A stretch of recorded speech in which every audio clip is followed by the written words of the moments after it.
So today we're talking about the remaining Beatitudes, right? So the first night, hard to believe, we only covered 2. And then after that was like 3, 4, and 5. So this is 6 through 9. And as we mentioned before, 8 and 9 is roughly kind of the same thing, right? So number 6 is pure of heart, right? Number 7 is peacemakers. And the last 2 have to do with persecution. So 2 sides of the same coin. So first of all, with regards to pure of heart, blessed are those who are pure of heart, for they shall see God. Different ways you can kind of interpret that or translate it. So sometimes you see, blessed are the clean of hearts, but often what you hear is blessed are the pure of hearts. Blessed are the pure of hearts can also work, but the reason why it's sometimes problematic is people think about purity. They don't make you think about sexual purity.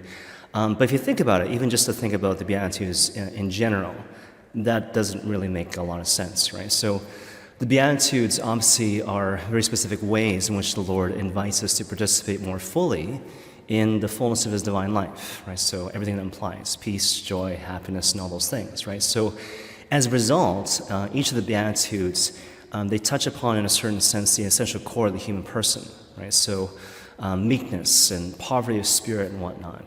But if you kind of like interpret this particular beatitude in terms of strictly sexual purity, again, it doesn't make a lot of sense. Blessed are those who are poor in spirit, blessed are those who are meek, and blessed are those who don't watch porn. And you're like, what? That doesn't seem to make any sense. And surely it's more than that, right? It's more than sexual purity. It's meant to kind of demand a certain response from the entirely human person. You probably know this, but when couples come in to prepare for marriage and they want to get married in the Catholic Church, they got to fill out all sorts of different documentation, and they're asked all sorts of questions. Certainly kind of basic stuff like name, address, how did you meet, when you decided to get engaged. Sometimes there's like a discrepancy of a couple of years, and it's like, what's up with that? But anyways, one of the key questions is, do you agree? Do you agree that marriage is a sacred covenant? The way it's phrased actually is, do you believe that marriage is a sacred covenant / bond? Because they think that people don't know what a covenant is, which is probably generally true. And I think most people, they just check off yes because it seems to be the right answer. If you're in a church setting talking to a priest, do you believe that marriage is a sacred covenant? Yeah, totally, all right? But what's the thing? Like, what does it mean when we talk about covenants? So covenant versus contractual. Contractual, basically, it's like an exchange of goods or services. I give you things, you give me things in return, right? Or I do things for you, you do things for me in return, right? So you feed my dog, I feed your cat, whatever the case may be, right? So goods and services. But covenantal relationships, it's an exchange of persons. I give you everything, I hold back nothing. It's not merely in the level of goods and services. I give you everything, I hold back nothing. Nothing between us. And there's this permanent bond founded upon the exchange of persons. And so again, the Beatitudes are meant to kind of touch upon that. So it can't be, when it comes to the 6th Beatitude, blessed are the pure in spirit, right? It can't be strictly one particular aspect of the spiritual life. It has to impinge upon the entirety of the human person, and in particular the heart, right? So again, it's not about sexual purity. Interestingly enough, it's also not about simply doing good things. This is something we touched upon in the past couple of nights, right? But oftentimes we can reduce the spiritual life to simply being nice. So I'm a nice person. People like me. I do randomly good things. And so that's it. That must be the fullness of the Christian life. Well, no, right? So in contrast, okay, so it's not about sexual purity. It's not about simply doing good things or being a quote-unquote good person. So what is it? The way I like to think of it, it's consecration. Consecration. I consecrate my entire life to the Lord, befitting the covenant's relationship. I give the Lord everything, I hold back nothing. And we have this permanent bond based not on an exchange of goods and services, but on an exchange of persons. So it's belonging. Consecration, belonging, otherwise known as holiness. Now, the other thing I want to say with regards to this particular thing, just as a preliminary framework to understand this particular beatitude, it's always, when it comes to the spiritual life, no in favor or greater yes. No in favor of greater yes. So I remember when I first started to learn about the Catholic faith in earnest is when I was tapped to teach confirmation, And so this was actually St. Joseph the Worker Parish in the Archdiocese of Toronto in Thornhill, as opposed to Oshawa, which is kind of ironic. And so I remember the priest there, I think his name was Father Richard Love, he asked me to teach confirmation with someone else, and we quickly became good friends. But as you know, one of the best ways to learn is to actually teach. And one of the things I picked up on through my own kind of personal study was that in order to make the faith not just attractive, but to kind of convey it in its authenticity, it has to be received as a gift. If you're conveying the faith or you're teaching the faith to people, whether you're talking about old people or young people or just like people, right? If people are receiving it as a burden, or they hear the gospel and they feel deflated in their hearts, like something was wrong along the way, because the gospel is challenging, but it's always like a variation of what we talked about before, right? Unwrapping the gift, but at the end of the day, there's a present given to me, right? The door is locked, but I unlock the door, yes, but I open the door and look what's behind the door, right? So no in favor, regret, or yes. So with this thing here, purity of hearts, cleanliness of heart, right? Consecration, belonging, holiness, it's no in favor, regret, or yes. What are things that I have to say no to, and what are things I have to say yes to? Just as a preliminary framework thing, it's Advent spirituality, right? So it's not my job to manufacture grace. All the time, the Lord is showering me with love and grace and mercy, right? So it's not a question of when is He going to give me grace. It happens like all the time. So based on that, okay, it's not my job to generate that stuff, so it is my job to become receptive. In order to become receptive and open, there's things I have to say no to, and there are things I have to say yes to. So just to kind of pick an easy framework to articulate the no, think about the parable of the sower. And so we've talked about this in different ways, but this is a really foundational text. You want to make sure it's locked in your long-term memory, right? So the sower sows his seed in a very liberal sort of way, right? And it falls upon the path and the thorns and the rocky ground, right? So just to kind of walk through these things one at a time, right? So again, this is the idea that I'm not the sower. I'm not called to kind of scatter the seed. I'm called to become receptive. So the path, right? So the path used to be the rich soil. The path used to be the rich soil, but then how did it become the path? People were allowed to trample upon the path in a really indiscriminate sort of way. So it used to be rich, it used to be soft, it used to be supple. There was this great capacity and potential for it to be fruitful. But then all these things, like not just people, just like animals and things, whatever, were allowed to trample upon the path, and such that now there is no capacity for growth. And so just to kind of think about that, right? So the takeaway message is to be selective about what you actually let into your heart, to guard your hearts. It sounds weird, right? But it might sound like a contradiction, but it actually is true. You're not meant to give your hearts to everything. It's like kind of like the pearls before swine, right? And so a lot of times what happens is we're not mindful of this particular principle. And so we're not saying no to this, that, and the other thing. And before you know it, our hearts are encumbered with way too much stuff. I remember talking to an older priest many years ago. He's like, Eric, my image of the spiritual life is that throughout the course of my day, I'm saying no to this, no to that, no to the other thing.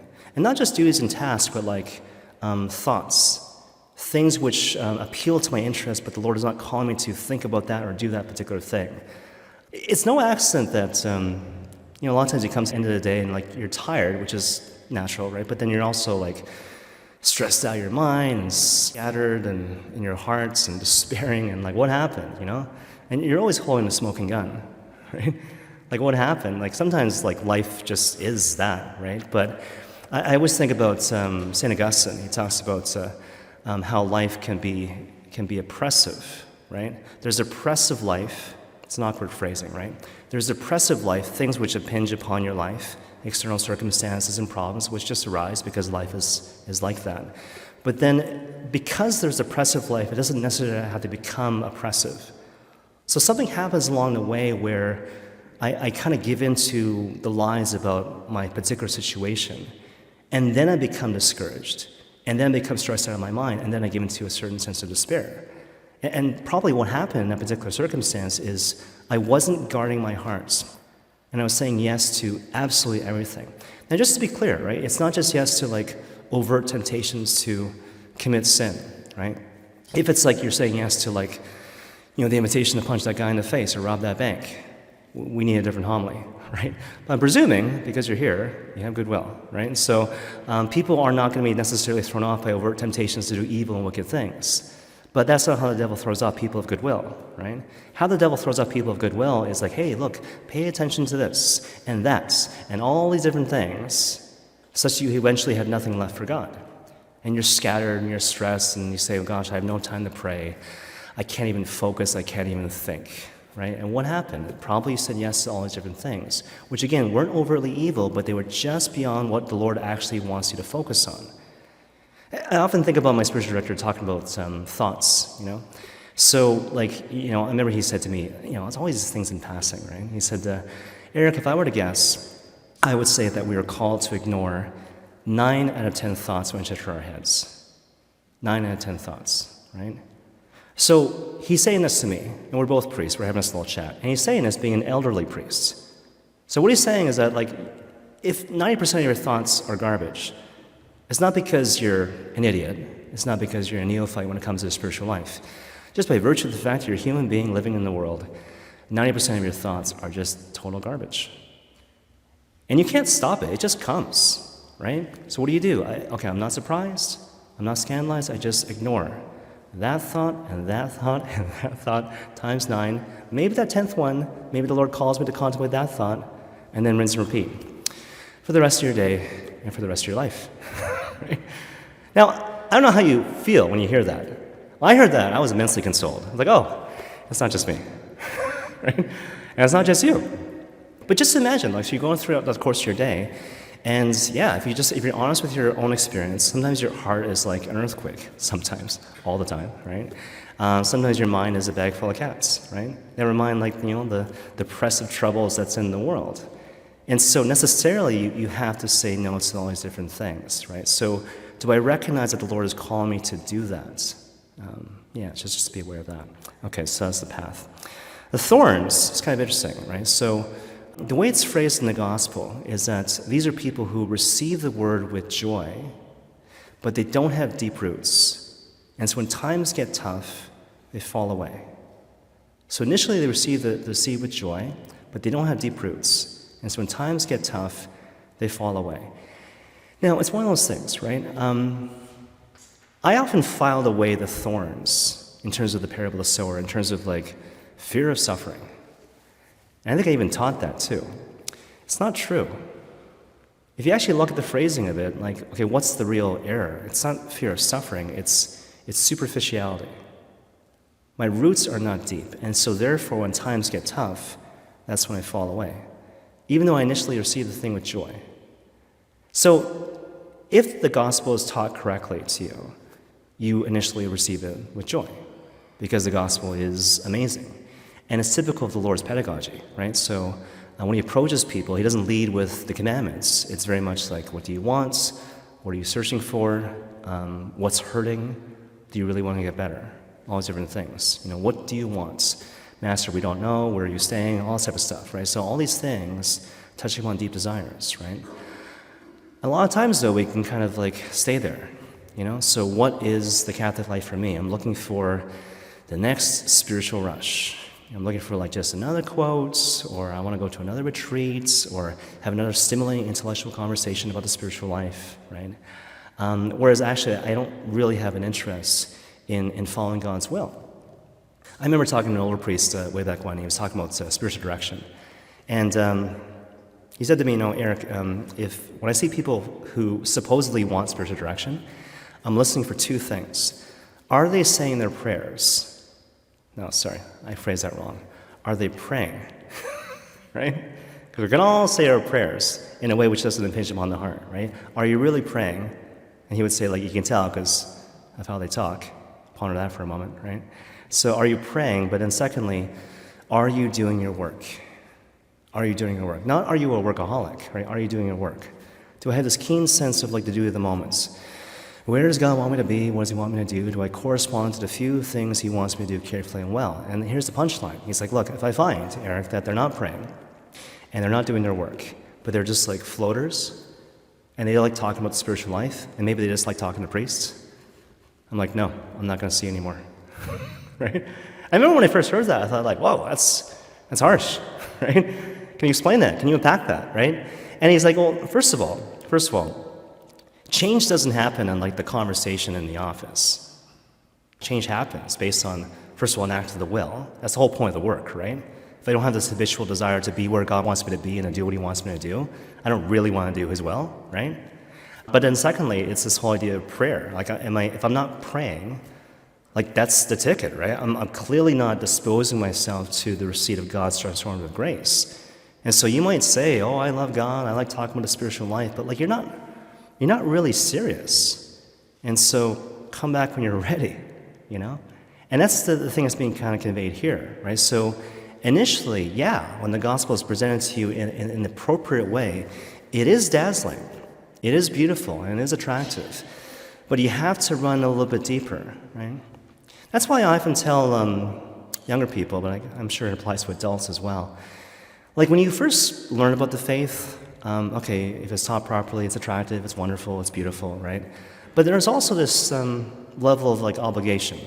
Even if you don't catch the beauty of the thing, you got to do it because I'm your father and your mother, and I told you so, right?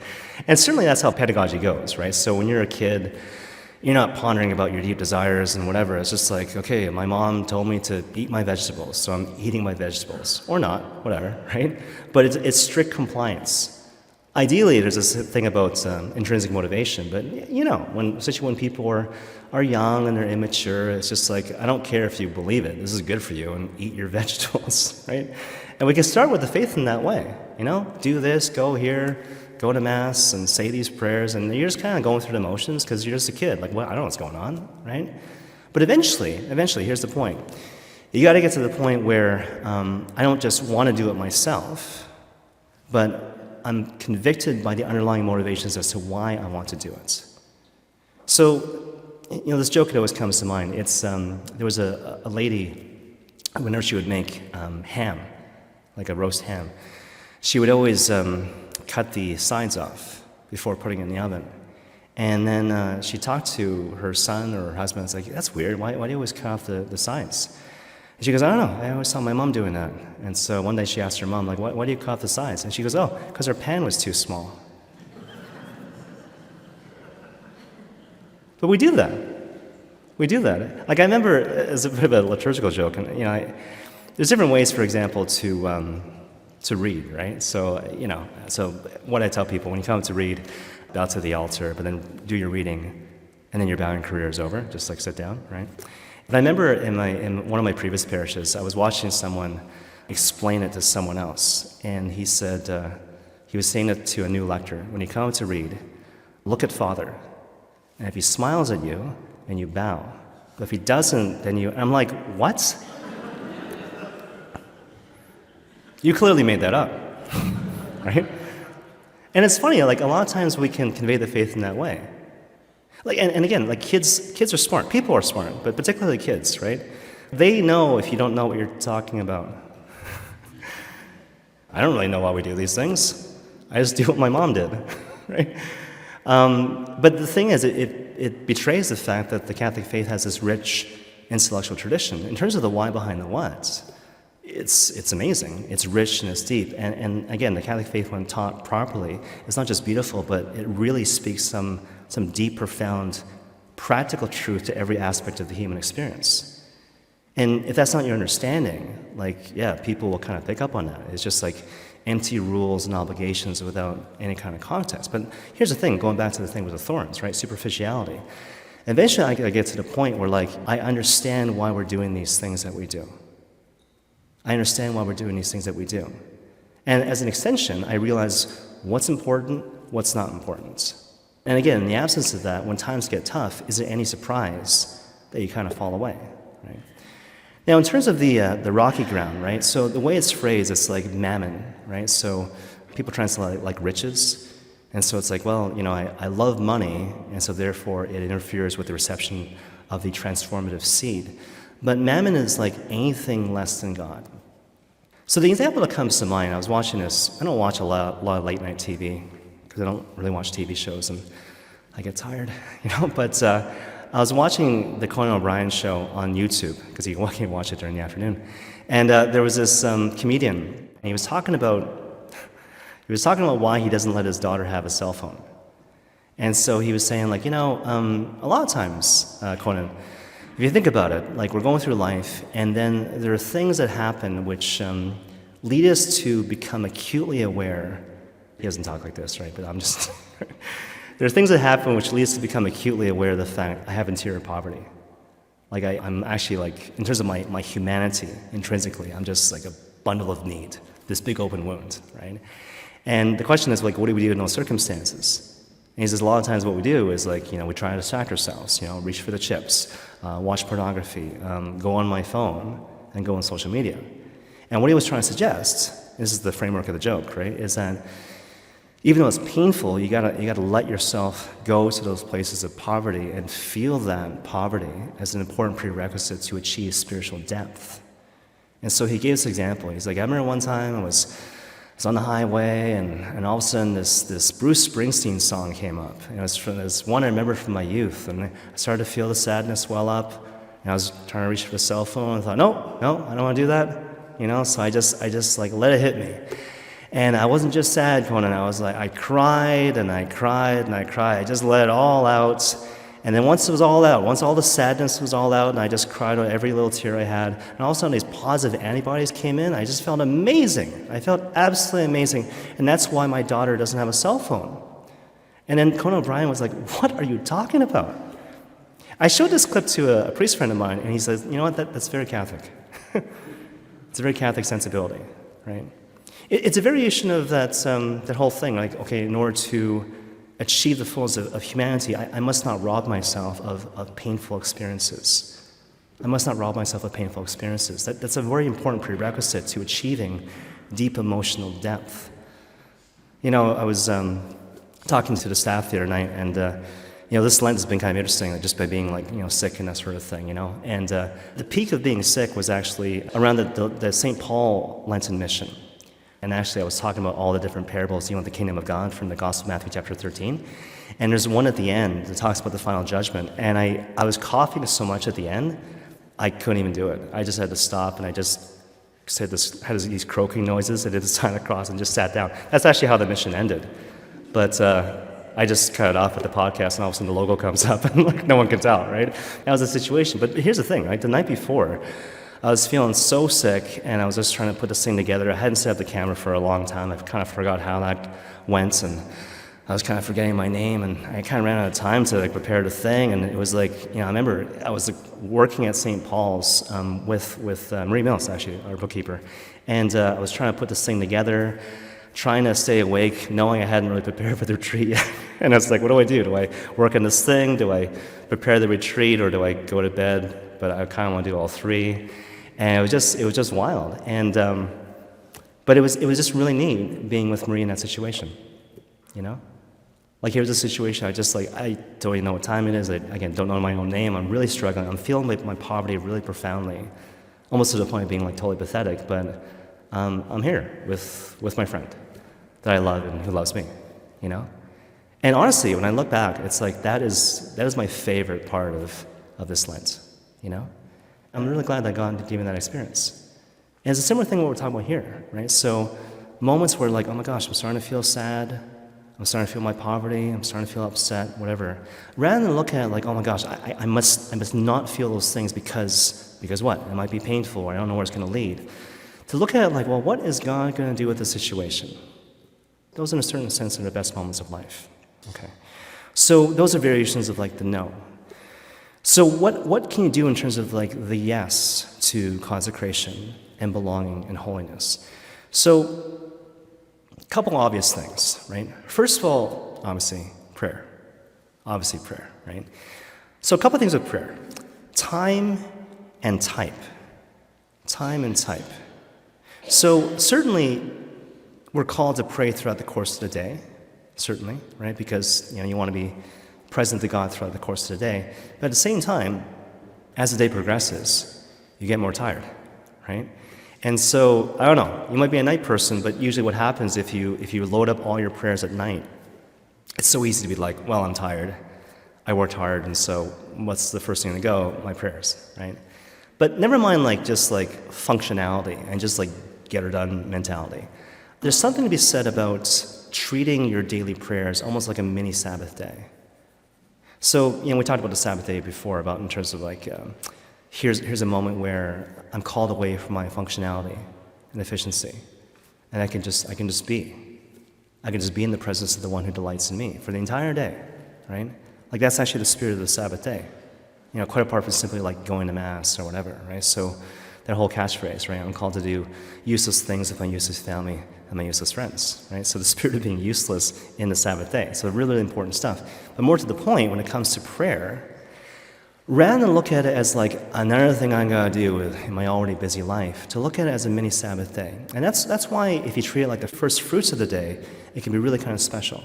So this is something I kind of advise to people, and I don't know if people necessarily do it, but oftentimes what I'll say to people is like, okay, something you could do is just make it like something attractive. It's almost like taking your kids for a Sunday on Sunday, right, to make it kind of attractive. So, okay, I want to get in the habit of prayer.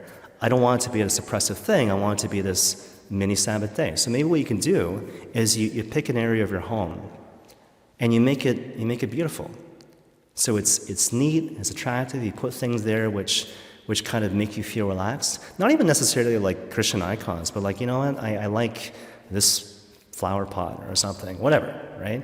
It's all about this whole thing, like body and soul. So I create a situation which is neat and clean and makes me feel comfortable, right? That's my first fruits of the day. So before I check my phone, before I do anything, you can even bring a coffee or a tea, whatever floats your boat, and you're just there. And you're just kind of wasting time with the Lord. And in terms of like, achieving particular resolutions and stuff, if it happens, it happens, right? But if you just spend time, see how that prayer doesn't transform your life. So it's the same principle of the Sabbath day, right? So if I look at the Sabbath day as my catch-up day, obviously it kills the Sabbath day. But if I look at it as the first day of the week, it changes your entire life. Similar thing with like praying first thing in the morning, right? So first fruits of the day, mini Sabbath day, see if it doesn't kind of change the way you approach the rest of your day. Now that's timing, right? In terms of like type, there's like obviously vocal prayer. So you think about the Rosary or the Our Father, Hail Mary, stuff like that, prayer cards. But I would suggest you want to build into your routine more meditative prayer and contemplative prayer. Meditative prayer and contemplative prayer. So meditative prayer involves your intellectual and imaginative faculties. So I'm praying, for example, with the scriptures, and I'm reading the words, I'm thinking about the words, I'm imagining these scenes in my mind. Contemplative prayer is like, I'm just with the Lord.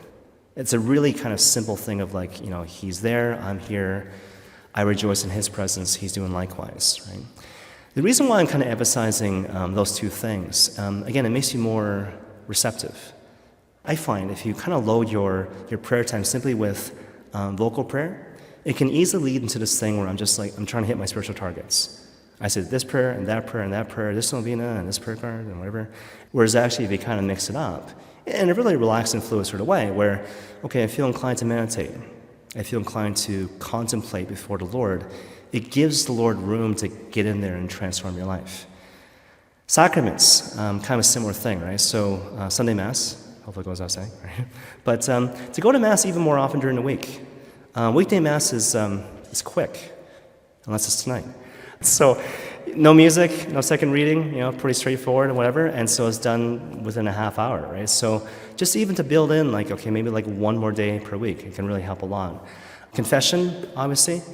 I find with confession, like, when you schedule it in, it really kind of helps, rather than wait till like, okay, I feel like going to confession, because you might not necessarily feel like going to confession. But here's the thing, right? Once you're used to going to confession on a regular basis, then maybe you feel like going to confession, which is kind of ironic, right? I don't know if I told this before, but I go to confession like once every 2 weeks, usually once every week. But if I'm like waiting a long time, it's like 2 weeks. And the reason why is just that there's nothing like confession to clear the decks.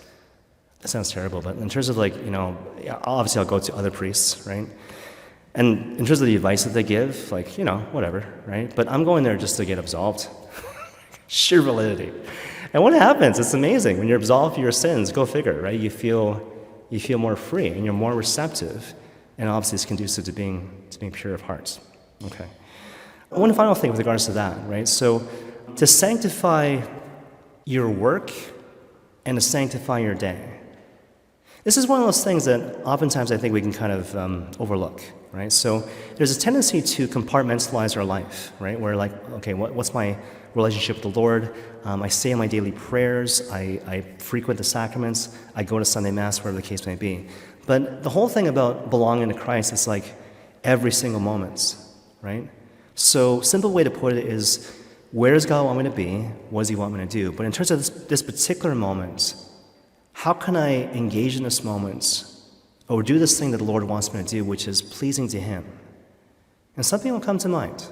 Something will come to mind. And what's interesting is that it brings a certain creativity and dynamism to your approach to life. So it's not just this banal, repetitive thing. What else can I do in terms of this particular moment to please the Lord?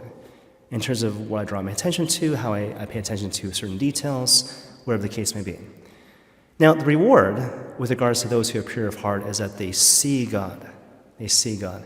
Now, it's interesting. You compare that to the book of Exodus, chapter 33, right? So you remember that phrase where the Lord's talking to Moses, no one can see me and live. And so you're like, how can you reconcile that, right?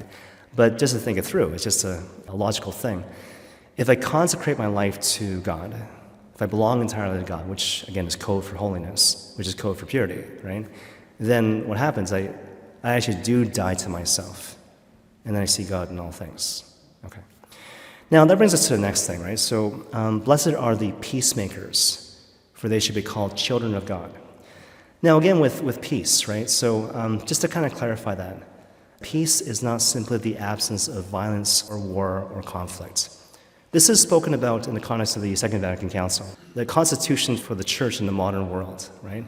So it's not simply the absence of war or conflict or violence or something you actually have to do, right? It's not even like mere tolerance. Sometimes we can think that too. Like, okay, we're in a situation where we merely tolerate each other. It's another way of saying avoiding conflict. Is that really peace and harmony? Again, it sounds kind of weak, right?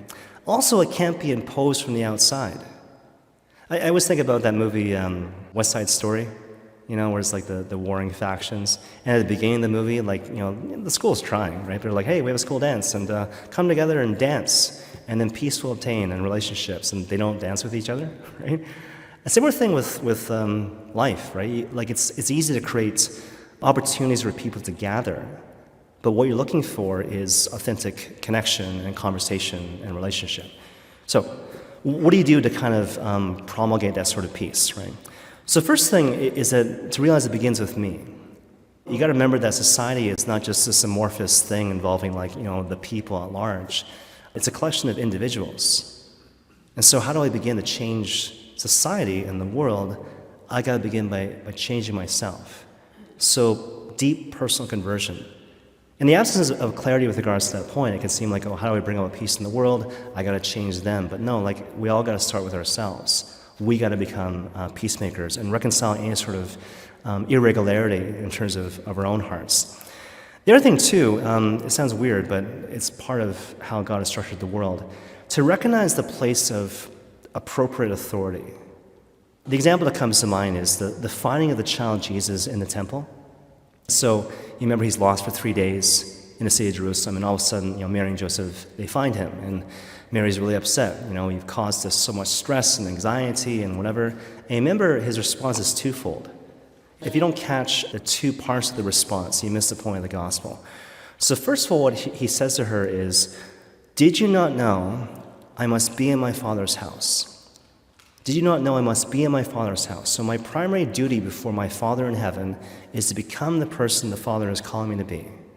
And nothing can interfere with that. Nothing and no one, not even, apparently, the Blessed Mother of God, right? So that's my primary duty, to become the person the Father is calling me to be. But then, the second part of the response is unspoken. He goes home with them to Nazareth and is obedient to them, where he grows in wisdom and stature and in the opinion of God and his people, right? And the idea is that, yes, it's true, your primary duty is to become the person that God is calling to be, but how does that obtain? Through various relationships in your life, and in a particular way, through relationships of obedience and authority, humility and deference, right? Someone could say, oh yeah, I want to do God's will, but I don't listen to anybody, right? And it's like, There's one gospel story I want you to read, right? Because that's not the way that God has set things up. Like, God has put people in your life to help you and to guide you, right? Like, the example that comes to mind is a weird example, but there was a guy he has this podcast, and he bought a motorbike. And then he was talking to the co-host, and he said, you knew I wanted to buy a motorbike for a long time, and how do you know it wasn't just this midlife crisis thing? I just wanted to scratch this itch or something. And he said, well, in large part because you checked with a lot of people. Like, first of all, you took time to make that really important decision, so building in time and space. But at the same time, you talked with your wife about it, you talked with your family, you talked to me, heck, you even talked to the regional bishop about it, right? And then all these people were like, yeah, okay, I see the signs of proper discernment here, and here you are with a really fancy Harley, right?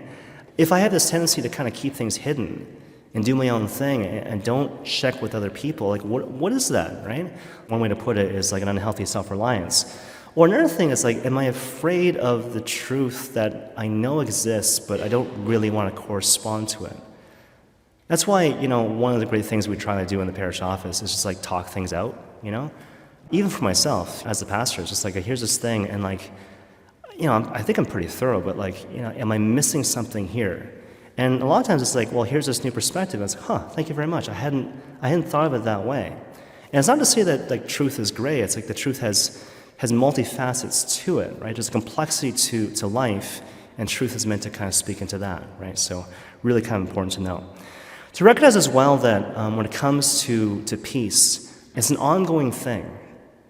That's why every generation has to begin anew. You can never achieve peace definitively. In the same way you can't say, like, already, I'm now definitively a saint, and now I'm just waiting to die. That's not the way it works. You always have to work against it, to work against your selfishness and work towards sanctity. The other thing, too, and this might sound kind of obvious, right, but just what you need to bring to the table is an authentic sense of care and concern for the other person, Sometimes I'm talking to people in the office, and they're talking about all these things that they're doing. Or maybe more commonly, I'm observing them in terms of their conduct. And they come in, and they're like, okay, what am I missing to advance in the spiritual life? And it's just like, well, you're called to be a person of love, right? It's like, oh yeah, I know that. But you don't seem to care about anyone but yourself. And that's a problem, right? And sometimes what people can do in that situation is I try to do things to give the appearance that I'm a good person, or I'm a good Christian, or I'm a kind, loving, attentive, whatever, right? But no, to not worry about externals or how people perceive things. Actually take an interest in other people, actually celebrate their lives, and realize you're part of something bigger than yourself, and then all sorts of ideas will come, right? So again, different thoughts with regards to peace. Again, the final two Beatitudes have to do with persecution. So they're two sides of the same coin. So the first part is, blessed are those who are persecuted for righteousness' sake, for theirs is the kingdom of heaven, right? So this is kind of a funny thing in the back of my mind, right? So persecuted for righteousness' sake, as opposed to simply being persecuted. Only if you're persecuted for righteousness' sake is the kingdom of heaven yours. So this is really good to know, right? Like St. Ignatius of Loyola, he talks, for example, about spiritual desolation. Heaviness of heart, which unduly affects your relationship with God and your life of faith. The first thing you have to ask yourself is there something significant that I'm doing or not doing which is pulling me out of step from being in right relationship with God? And he goes on to talk about other relevant factors, but that's a really important preliminary question. Am I doing something or not doing something that is pulling me out of being in right relationship with God? And to address that, first things first. Oftentimes the simplest solution is the actual solution, right? A lot of times what will happen, though, is that people find themselves in internal chaos and spiritual desolation. They'll be like, going through the dark night of the soul, like Mother Teresa, I just got to offer up my sufferings and just hang in there. It's like, or maybe you're disorganized. Maybe just clean your desk, right? Make a schedule, right? Look for the simple thing. That's why it's interesting too. Like even when you bring things out in the open, like with parents or friends or priests, and it's like, okay, what am I missing here? It's amazing how they can kind of help to inform you on a thing in a way that perhaps you're blind to. I always think of this with regards to an examination of conscience. You know how it's like, oh man, like I can't think of any sins, when I examine my conscience. I know, for example, the day of confessions is coming up. I can't think of anything to confess, right? And it's like, well, just ask your spouse or your friend or anybody, really, Like, what are like 5 things I need to work on? And they don't even have to think about it. They're like, well, obviously, 5? Only 5? Right? And it's like, it's obvious to people. It's like, well, obviously this, right? And they don't even know you. Something you said about that, right? So just bringing things out into the open. Okay. Now, the way it's phrased in terms of the grammar, right? I think the term is a perfect participle. And so the idea is this is an ongoing thing or something which has already taken place, right? So having been persecuted for righteousness' sake, yours is the kingdom of heaven. And what's implied in that is the wounds that you obtain from being persecuted for righteousness' sake, they're permanent wounds. Shades, for example, of one saint someone who appeared like Christ appeared to her, and she realized it wasn't Christ and realized it was an evil spirit or the devil. And then she sprinkled holy water on the image, and the thing went away.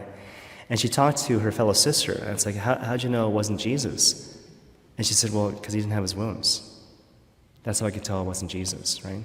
So even Jesus, after the resurrection, he shows his wounds. Now, that's really important for us to know, right? So when we encounter persecution for righteousness' sake, and just to broaden your minds with regards to that, right? It's not simply like, I'm standing up for what is right, and like the big bad government, for example, is like, weighing me down, It's not that. It's like when I persevere in trying to go God's way and become the person that God wants me to be, the world will never encourage me in that direction. And so I'll be persecuted. I'll be wounded, right? And the idea is that, that'll happen, but the kingdom of heaven is yours, right? So again, Christ's wounds, they never go, but they become glorious wounds. Like the example that comes to mind is from the gospel. So St. Thomas, so unfortunately, he's called Doubting Thomas. Right? Like he's always associated with doubt, But he's a saint too, and there's a reason why the story shows up. It's not to embarrass Thomas, but to illuminate something really important. Because the thing you got to keep in mind with regards to St. Thomas is that obviously the Lord appears to the disciples and Thomas is not around. And then, he's like, peace be with you and whatever. And they tell Thomas about what they have seen in terms of the resurrected Christ. And he has that whole phrase, right? Unless I see, the wounds in his side and I put my fingers in his wounds, I shall not believe. And you're like, oh, come on, Thomas. Don't be such a stubborn whatever, right? But you got to realize, like, that story is symbolic of something really significant, right? So what is Thomas's last memory of the Lord? Like, here's this guy who is the Messiah. Everything wrote in this guy, the very embodiment of hope, and he was torn to shreds and beaten and killed, seemingly destroyed by the forces of evil.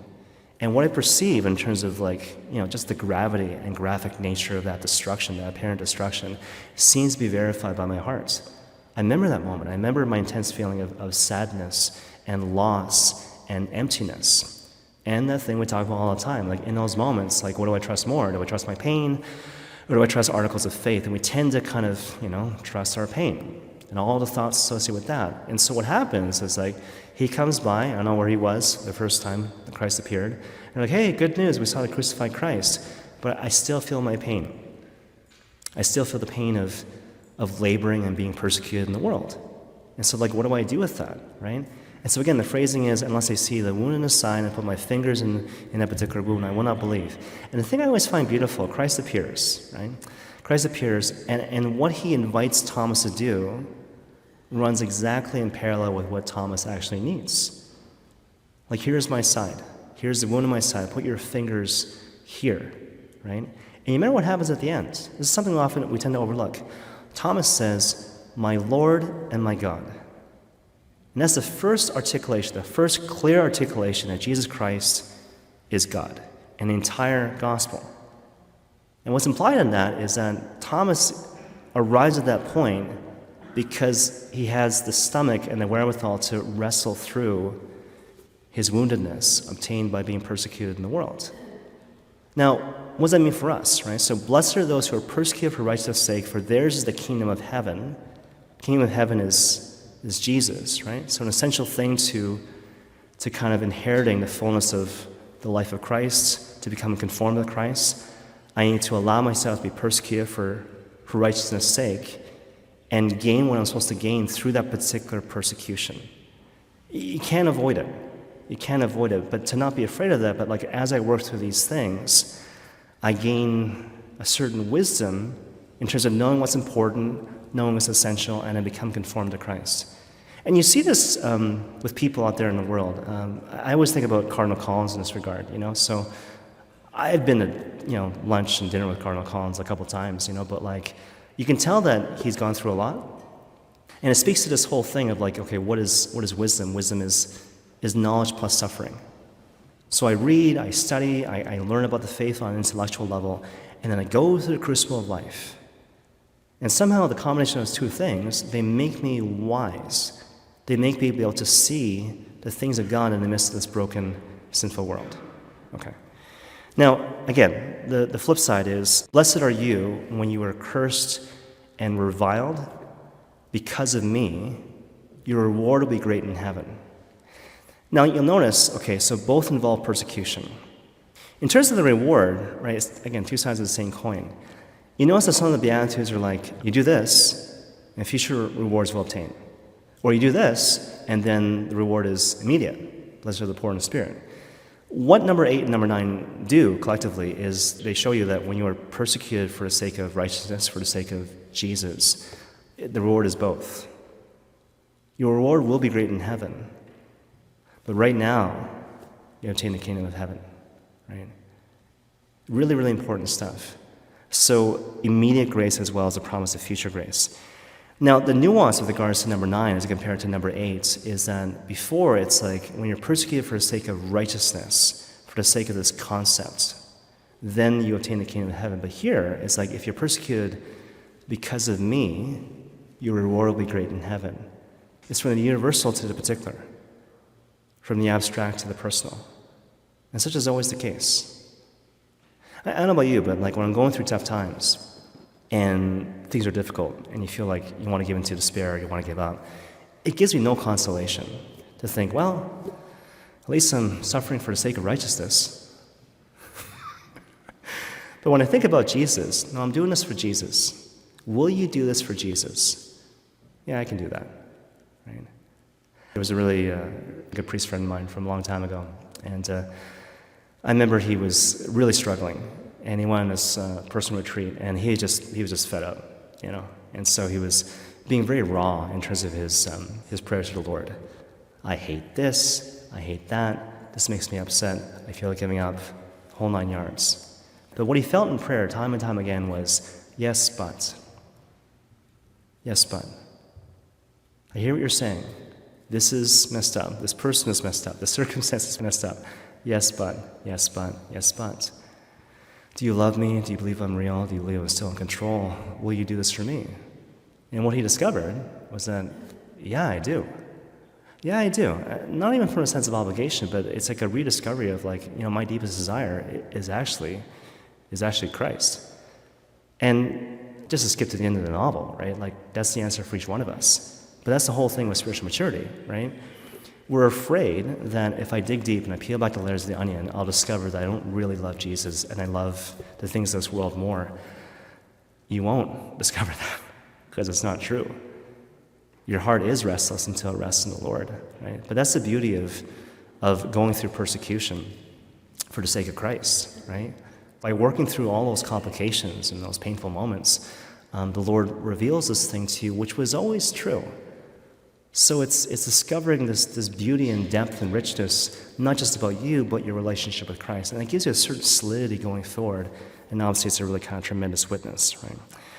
Now, obviously, when you look at these two things in combination, right, the idea is that you can only find what you're looking for, not just through the person of Christ, but particularly through the crucified Christ. There is no other way. It's shades of like the Lion, the Witch, and the Wardrobe, where like the lion Aslan is like God, and there's all the little kids, And there's this moment where Lucy, one of the little kids, she's like really thirsty. And she comes to this stream, but then she sees Aslan, this huge lion by the stream, and she kind of pauses. And Aslan's like, hey, what's up? Aren't you thirsty? Just come to the stream. It's like, no, because you're a big man-eating lion. And is there another stream? And then he says, there are no other streams. There are no other streams. So when I go to consume from this water of life, what's going to happen? Probably I'm going to be consumed by the man-eating lion, who is the Lord, right? But there is no other stream. You have to be consumed by the crucified Christ, right? The road to Emmaus, you find this time and time again when it comes to Easter, right? You got to look at it symbolically. Here are these two disciples, and they're leaving the site of the crucifixion, Jerusalem. Like, again, shades of St. Thomas. Like, our last memory is the destruction of the very embodiment of hope. And we were walking away from Jerusalem, the site of suffering love, and walking towards Emmaus, generally held to be a garrison town. You know, the place where the Roman Empire would just refuel and suit up and whatever, right? So a rival center of power. And so we've seen, apparently, the death of hope, the death of the Messiah. And so I guess that's no longer the path. And so we're looking to the ways of the world to become our new Messiah. That's kind of the symbolism there. And the Lord, of course, he meets them where they're at, right? And says, hey, what are you doing? Looking all sad and downcast. And they're like, haven't you heard? Right? Haven't you heard what happened to the Messiah? So it's like, the way one spiritual writer puts it, it's like, imagine like 9/11 for like America, but like times a million because it's the Messiah. We're the long-suffering people of God, and everything was banking on this guy. And then he died? How can that be? How can I reconcile that with the reality of God and his goodness and all these things, right? And it ends with, we had hoped that he would be the Messiah who would rescue us from all these different things and satisfy all our deepest desires and wipe away every tear, but he died and he was destroyed. So the Lord, he lets them express all that, right? It's variation again of St. Thomas, like, what's on your heart? What do you need, right? I'll meet you where you're at. But then he walks them through all the scriptures about himself. He walks them through the scriptures about himself, and that whole thing, they're like, they say in retrospect, weren't our hearts burning within us as he opened the scriptures to us? And then there's a whole thing with the breaking of the bread, sacramental presentation of the crucified Christ. Oh, it is the Lord. Finally, we recognize him, and at the very end, they walk away from Emmaus, and they walk back towards Jerusalem, the site of suffering love, right? Now, the thing I want to suggest to you, though, this is the point, right? You can't skip steps. You have to go through all that stuff, and that's the thing we want to back away from, Oh, Lord, I'm starting to feel this inkling of despair. Or even before that, I'm just feeling really uncomfortable. I'm feeling a little bit sad, a little bit hurt, and what we do, okay, Lord, take away this pain. Well, maybe the Lord wants to look at that pain, Oh, why is it that I feel this thing that I do? Why does it keep on coming back? If this thing is impinging upon my heart, like, can I talk to you about that, Lord? And you can. When they're expounding to the Lord about all these things which had happened in Jerusalem, it wasn't a short conversation. But also the response is not a short thing, too. So the Lord shows them that, okay, you have all the facts right, but what you're missing is this one interpretive key, right? The Paschal mystery. The only way to inherit or enter into the Lord's resurrection and glorification, you gotta pass through the narrow way of his suffering and death. That's the only thing you're missing, but if you're missing that, you're missing the whole key to the game, right? There are no other streams. You have to go the way of the suffering Christ. Okay, on with one more example. It's a contemporary example. So this is it's from a one-man show called Homecoming King. It's a one-man show by Hassan Minhaj. He's an Indian-American Muslim, actually. And so the whole thing is built around this traumatic thing he suffered during his homecoming, basically, during prom. And so the way the story goes, he was this young kid, right? And he was in AP Calculus with a bunch of other young people. And there was this girl that he really liked, this Caucasian girl. And her name was Bethany Reed. And the way he puts it, it's like we were in AP Calculus, but we had chemistry. Anyways. So then he asked her, like, okay, like, hey, you want to go to prom with me, right? So I was like, yeah, for sure, fantastic, right? And then before that, they had this little thing where they had study group and, like, they had a little stolen kiss in the alley and stuff. So it was just all these little, whatever, butterflies and Whatever. So then they go to prom, and he goes there on his bike, and then the door opens, and he sees another guy putting a corsage in Bethany's dress. And he's like, what? You know? And the mother's like, oh, honey, did Bethany not tell you? See, we have a lot of relatives in the Midwest, and we're going to take a lot of pictures. And we just don't think that you would fit in with what we're trying to do here. And so he went home, and he had his little things like, I quickly got over it, but I just made a one-man show about it, right? But there's this thing, right? So obviously super traumatic. And then later on, his dad had a heart attack, and he was talking to his dad and recapping all these significant things which happened back in the day. And he brought up this thing about Bethany and Reed. And the father was like, oh, Hassan, I'm so disappointed in you. And he's like, yeah, I know, I shouldn't have kissed the girl. He goes, no. How come you don't forgive Bethany? And so it sounds more poetic in the native language, right? Basically, he says, it translates as, you got to be brave. You got to be brave. In particular, your courage to do what is right has to be greater than your fear of getting hurt. The courage to do what is right has to be greater than your fear of getting hurt, right? So Hassan, be brave. Hassan, be brave. Hassan, be brave. It's a great way to understand Lent, but also like that moment of suffering, which comes for all of us, right? It's going to happen multiple times, right? You're in this thing, and it's just, okay, this is the moment, and what do I do with that, right? So, I don't know, again, think about Jesus in the Garden of Gethsemane, right? My soul is sorrowful unto death. The human part of me is not chomping at the bit to suffer and die for anything, even though it might be for salvation of the world. So, not this cup, but your will be done, Lord, right? And so, just to kind of frame it in terms of this one-man show, right? So, what's the response given to us? Some variation of Hassan, be brave, right? So I don't want to do this. I have this fear of suffering. Can we have that conversation? Yes, we can, right? But at the same time, your courage to do what is right must be greater than your fear of getting hurt. So Hassan, be brave. Jesus, be brave. Sons and daughters of Christ the King, have courage and be brave. In the name of the Father, Son, Holy Spirit.